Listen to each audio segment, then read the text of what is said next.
അന്യ സംസ്ഥാനങ്ങളിൽ പോയി അലയേണ്ട. +2 കഴിഞ്ഞ നിർധന യുവതികൾക്ക് മെഡിക്കൽ രംഗത്ത് ഒരു ജോലി. പണം വേണം, പണത്തിന് പഠനം വേണം. പഠനത്തോടൊപ്പം മെഡിക്കൽ രംഗത്ത് ഒരു ജോലി.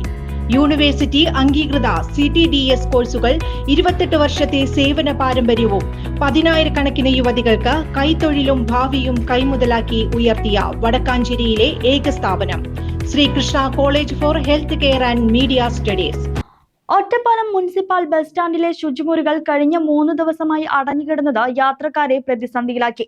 നിത്യേന 100 യാത്രക്കാരും ബസ് ഡ്രൈവർമാരും ആശ്രയിക്കുന്ന ശുചിമുറികളാണ് അടഞ്ഞുകിടന്നത്.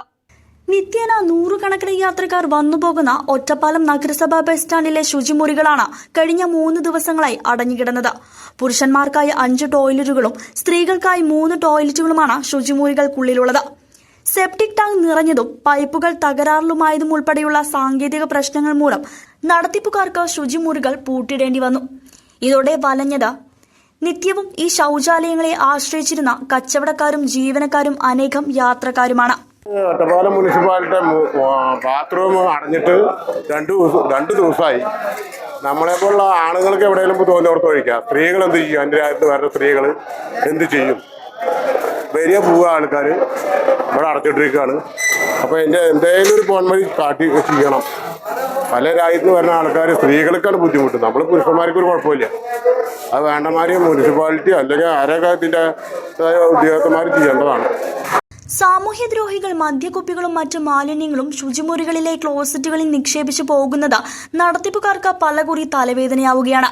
പ്രശ്നം പരിഹരിച്ച് ഉപയോഗസജ്ജമാക്കാനുള്ള ശ്രമമാണ് നഗരസഭയുടെ ഭാഗത്തു നിന്നും ഉണ്ടാകുന്നതെന്നും ചൊവ്വാഴ്ച ഉച്ചയോടെ പഴയ പടിയിൽ തുറന്നു നൽകാനാകുമെന്നും നടത്തിപ്പുകാർ പറഞ്ഞു. നഗരസഭ എത്രയും പെട്ടെന്ന് നമ്മൾ വിളിക്കുമ്പോൾ വരുന്നുണ്ട്. അത് ശരിയാക്കി തരാൻ തയ്യാറാണ്. ശരിയാക്കിയിട്ടുണ്ട്. പക്ഷേ ഇന്ന് ശരിയായി കിട്ടിയില്ല. കാരണം അത് പണിക്കാരും ഒക്കെ പാടുള്ള ഇതുകൊണ്ട് നാളെ ഒരു ഉച്ചയാകുമ്പോഴേക്ക് തുറന്ന് പ്രവർത്തിക്കുന്ന പറഞ്ഞു. മഴ പ്രശ്നം ഇതുവരെ മഴയില്ലായിരുന്നു. അപ്പോൾ അതുകൊണ്ടുള്ള തടസ്സങ്ങളൊക്കെ ഉള്ളൂ. നഗരസഭ ശരിയാക്കി തരാൻ തയ്യാറാണ്. നാളെ തുറന്നു കൊടുക്കും. നിലവിൽ എന്താ സാങ്കേതിക ടാങ്ക് നിറഞ്ഞ കംപ്ലൈന്റ് ഉണ്ട്. പിന്നെ പൈപ്പ് ബ്ലോക്ക് ഇതൊക്കെ വരുന്നു. News desk CCV.